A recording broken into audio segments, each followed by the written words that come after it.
Alhamdulillah wa syukrillah bi nikmatillah wa la haula wa la quwwata illa billah.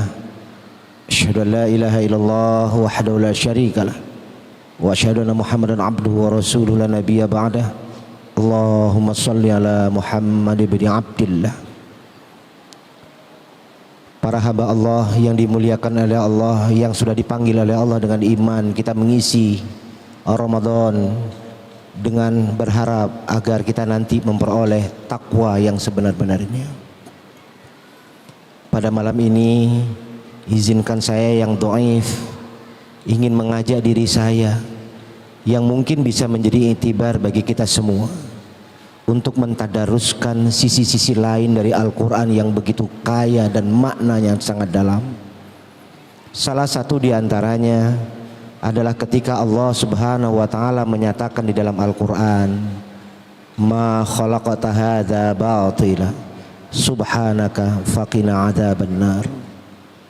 Tidak ada satupun ciptaan Allah itu yang sia-sia. Karena semua ciptaan Allah itu, apapun yang terjadi pada alam dan kita, ada makna yang sebenarnya rahasia yang mungkin belum mampu kita singkap. Salah satu di antaranya adalah ketika Allah Subhanahu wa taala mengajarkan kita melalui peristiwa Ibnu Hajar.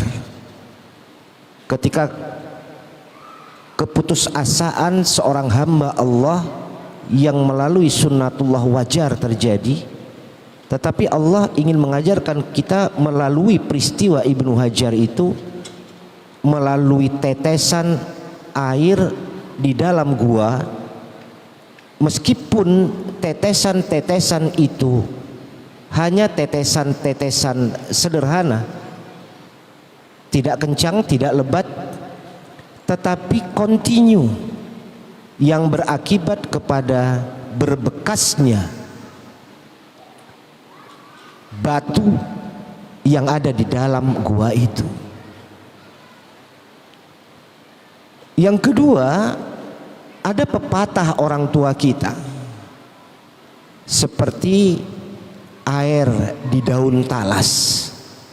Daun talas memang tidak sekeras batu. Meskipun demikian, setelah hujan reda, sinar matahari menerpa daun talas, yang terjadi adalah sedikit pun daun talas tidak membekas begitu derasnya kucuran hujan. Apa sebetulnya bagi kita orang yang berpuasa mengambil dua makna fenomena alam, pepatah orang tua yang sebenarnya itu adalah merupakan ayat Allah yang tanpa kita sadar. Sebab di dalam kaji tasawuf, orang yang sebenarnya berkata bukanlah ia yang berkata, tetapi Allah yang berkata. Apa yang ia perlakukan dan ia perbuat, bukanlah ia yang berbuat, tetapi Allah yang menggerakkan apa yang kita buat. Lalu apa milik kita? Milik kita tidak lain adalah la haula wala quwwata illa billahil aliyil azim. Makna yang pertama dari apa yang saya sebutkan tadi, peristiwa Ibnu Hajar, kita bawa kepada bahagian Ramadan. Berapa kali Ramadan telah bertemu dengan kita dan kita telah melaksanakan Ramadan sepanjang umur kita yang telah Allah berikan. Apakah tetesan-tetesan Ramadan itu telah membuat hati kita membekas kalimah tauhid, hati kita membekas dilobangi dengan lubang iman dan zikir kepada Allah? Maka benar apa yang dikatakan oleh baginda Rasul, bahwa manusia itu tergantung dari segumpal daging. Apa baik maka baiklah, bila tidak maka tidaklah. Ketika itu sahabat bertanya, apa itu ya Rasulullah? Wahiyya qalb, hati. Orang tua mengatakan hatinya keras bagaikan batu, tidak selamanya negatif.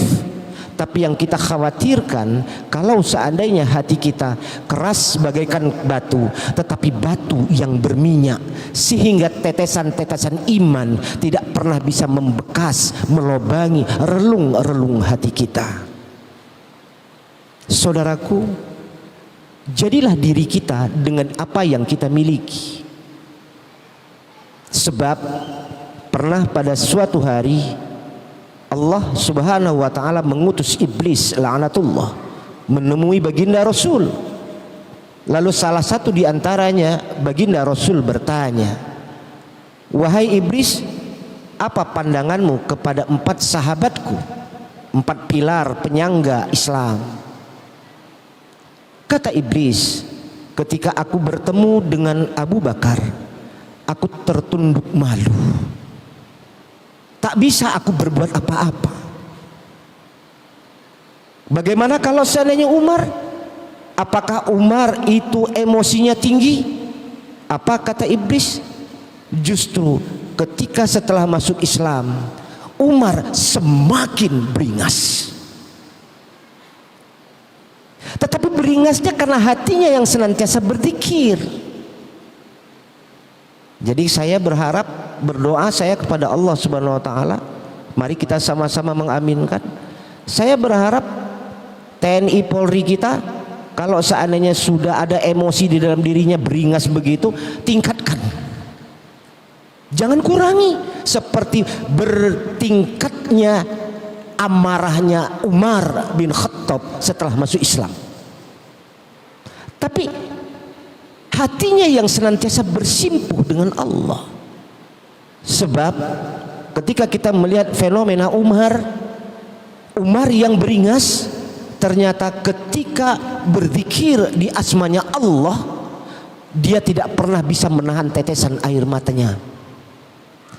Yang kita ini yang khawatirnya seperti karet, lembut tapi tidak tersentuh apa-apa. Mau musibah, mau nikmat, semuanya santai-santai saja. Semoga kita terhindar dari hati-hati karet seperti ini. Bagaimana Utsman bin Affan? Utsman bin Affan, aku sebetulnya tak mampu berbuat banyak, karena semakin dia kaya, semakin dia sangat menjadi orang yang sangat dermawan, sehingga yang ia miliki hanya ada di dalam pakaiannya, tidak melebihi dari apa yang ia pakai. Semakin kaya hamba Allah yang namanya Utsman, semakin dermawan, melebihi daripada waktu dia sebelum memeluk agama Islam, sebelum hatinya tersentuh dengan zikir kepada Allah. Bagaimana pula Ali bin Abi Thalib? Kalau Ali bin Abi Thalib, aku takut. Kata iblis, kenapa? Dia semakin pintar, semakin tawadu. Sementara banyak orang yang semakin pintar, semakin merasa ahli segala ahli diantaranya. Coba kita lihat apa yang dikatakan oleh baginda Rasul, kalau seandainya aku ini ibaratkan sebuah gudang ilmu, maka kuncinya adalah Ali bin Abi Thalib. Tetapi seorang pemuda yang sangat tinggi ilmunya, tetapi tawadu kepada Allah. Kunci dari segala kunci, dari apa yang kita sebutkan agar hati kita senantiasa mampu dilobangi oleh Ramadan dengan lubang iman, sehingga mampu masuk di dalam hati kita nilai-nilai keislaman yang kafah, yang akan memancar pada seluruh sumsum tulang kita, sekaligus kemudian keluar dari pori-pori tubuh kita. Orang-orang yang senantiasa berzikir kepada Allah, caranya adalah lakukanlah ibadah apapun yang bisa kita lakukan, tetapi yang paling penting sesuai dengan nama masjid kita, istiqomah. Jangan berhenti. Kalau seandainya kita hanya mampu membaca qul huwallahu ahad 3 kali sehari semalam, tanpa satu hari pun terputus dengan amalan yang sederhana itu. Kalau seandainya kita hanya mampu membaca Al-Quran 2 ayat atau mungkin 1 ain, lakukan setiap hari tanpa pernah terhenti dan berhenti. Biarlah sedikit continue, Kita berharap agar apa yang kita lakukan secara kontinu itu mampu membuat tetesan-tetesan iman yang menembus relung-relung kesombongan diri kita. Kadang kita terlupa Bapak Ibu, ketika ada musibah kita ingat kepada Allah. Ketika ada kelapangan lupa dengan Allah.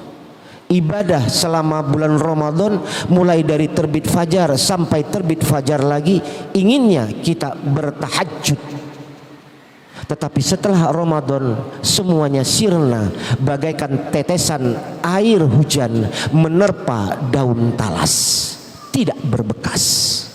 Karena takwa di ujung ayat surah Al-Baqarah ayat 183 adalah bekas dari sebuah proses iman selama aktivitas ibadah yang kita lakukan.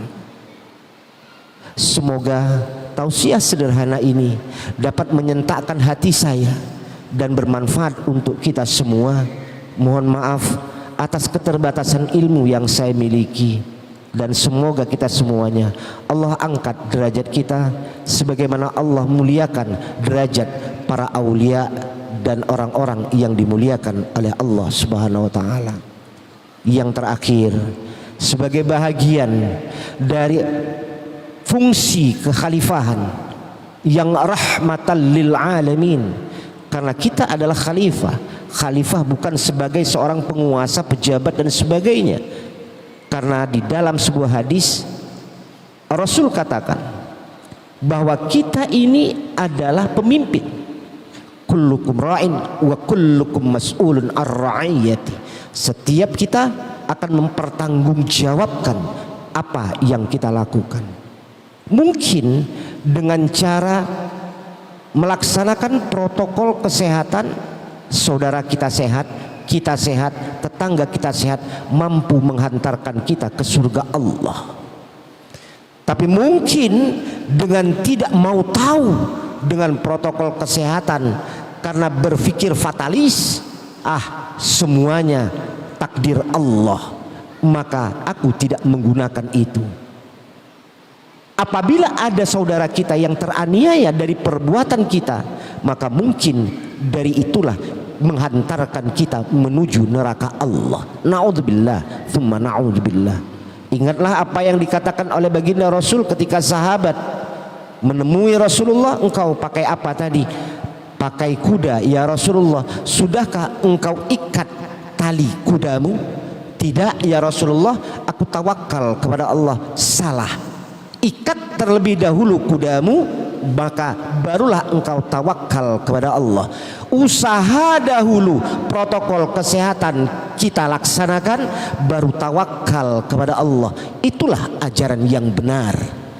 Semoga kita semuanya tergolong hamba-hamba Allah yang senantiasa menjadi umat yang nanti di hadapan Allah baginda Rasul banggakan, ini umatku, amin ya rabbal alamin. Terima kasih dan mohon maaf. Wallahu muwafiq ila aqwamit thoriq. Assalamualaikum warahmatullahi wabarakatuh.